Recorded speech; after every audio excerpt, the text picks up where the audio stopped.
Grazing is not new to the West. 60 million bisons for tens of thousands of years grazed the Western Plain, and they came all the way up here in the mountain.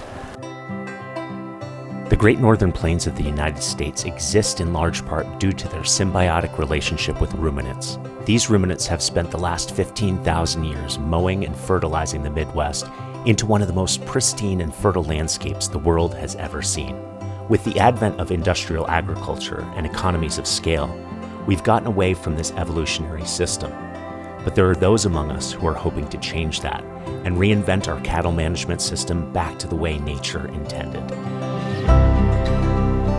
I think anyone would agree that there are challenges related to our use, some would say abuse of nature. And agriculture is actually one of the least described but greatest contributor to climate change. The loss of diversity across the West is astonishing, what is happening in some places, and this is an incredibly unique place where most of that diversity is still very well intact, and all the old salt ranchers are forging ahead to really try to preserve that incredibly special thing that we all have. Old Salt was kind of built from a couple of ranches that had been in Montana for a long time. My family's and Cooper Hibbard's place, the Seaman Livestock, late 1800s, and those ranches are still in the same families. It's all Mother Nature, and to allow her to do her job to the greatest extent possible. And so when you apply linear thinking and you're looking at maximum output, what you end up doing is extracting, and you are mining the resource. So you're depleting your soils and you're ending up with lifeless soils, and so you end up with lifeless food and lifeless landscapes. Right. It's not an option anymore. We can't be doing that. There is an opportunity here to prove that there is a better model in a practical way, not in an ideological way. And I think the hope and certainly the experience behind Old Salt is to show that rural communities, as well as consumers, and of course the natural environment, including animal welfare, can benefit from that new approach. We're trying to mimic what buffalo would have done here. Intensive graze for a short amount of time. And what they don't graze, hopefully they're trampling down and covering bare ground so that if there is moisture that comes out of the sky, it is held on this landscape. In the last 8 years, we increased our forage harvest and production rate by 300%. Wait, in the last how many years? 8 years.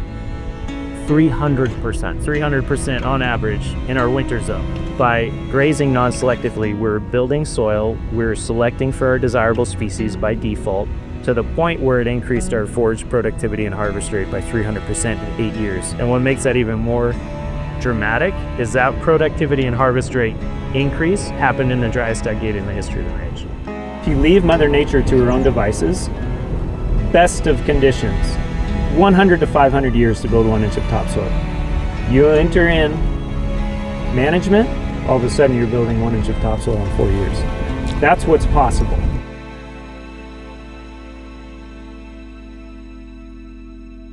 While industrial meat undermines the land, the health of the animals, and the people who eat it, folks like the team at Old Salt, along with their entire community who supports them, are forging a new way forward, one of reverence for the environment and the food from which it comes. I think so many times when we're talking about the environment or stewardship, we take ourselves out of the equation too, right? Yeah. We get to live here as well, right? I think we're a very important part. I think nature needs us. And I believe that we can help facilitate a much healthier world. All we have to do is listen to what she's telling us. That's it. Generally, we talk about the food system we have today as having been built on efficiency. But I think the homogenization has resulted because ultimately people saw food as just like any other industry. It was about money, it's about power. Yeah. If we were going to get outside of this commodity system that treats every ranch the same, we were going to need to build a community of people that shared our values. The whole idea and the whole purpose of this is to make a sustainable experiment that shows that you can improve the financial sustainability, in this case ranching, stock growing, give ranchers a better deal. But at the same time, give consumers a better deal at a pricing point that is not a premium to conventionally ranched proteins and meat. And that has been proven to be possible. What Old Salt is about is making it happen. We're on the front line, right, of environmental stewardship, but also the challenges that we're being presented with now environmentally. You guys are dealing with all these inputs that I don't think too many people even think about when they pick up their fork. Yeah, right. The challenges in challenging paradigms that we all live with. Things change and we have to adapt, and we have to learn how to manage better so that this place can stay as pristine as it is for generations to come. That opportunity, it means that way more people are in the game. It means that a new establishment can crop up on Main Street, and if they do a good job, it's going to add to your food scene in the town. When you dump artificial ammonia, fertilizer, it's too much nitrogen, and you get a whole bunch of death. So you've got to rebuild the microorganism relationship, but that's not really that much different than maintaining relationships amongst a ranching family or having relationships in your community. It's so Main Street and it being either colorful or all a fast food chain. Right. All the same, nowhere America. To me, that's just as much part of a regenerative agriculture, underlying culture, as the actual land management. So Old Salt isn't just raising cattle. It's actually growing soils. It's raising grasslands. It's creating community. And you get to taste that on your plate. I mean, that right there is what we're trying to do with Old Salt, is to create a community, to bridge that gap, to provide that connection to people who want and value that, to be a part of these open, wild landscapes and knowing that that's where their life force is coming from. We do not have more than another generation to get this right. We have about 20 years. All the models are showing it. How do you know that we can afford to do this?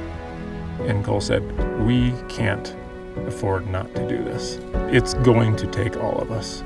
We all have to be a part of this together. It's not just the ranchers doing their thing and trying to sell meat. It is going to take all of us as a community to change the system and to move it forward into the future. When someone does go to pick up their fork, if they make sure that that food is from a healthy, intact landscape that's supporting wildlife, healthy water, respect for people, you're voting with your fork. Yeah. And you're voting for what future you want to have for your kids by doing that. Wild Foods isn't simply about foraging. It's a way of being in relationship to the land through our food.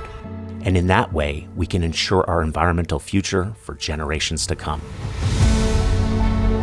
It's a part of the story of the Great American West that we can all be a part of.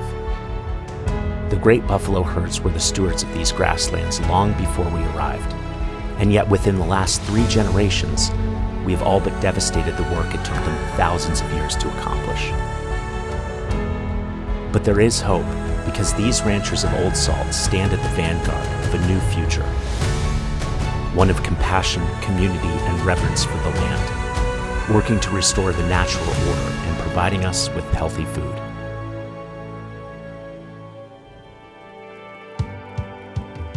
And so the choice remains for all of us. We don't have another generation to get this right. But if we join in the effort and all do our part, we may just have a chance to leave this world a little better than we found it.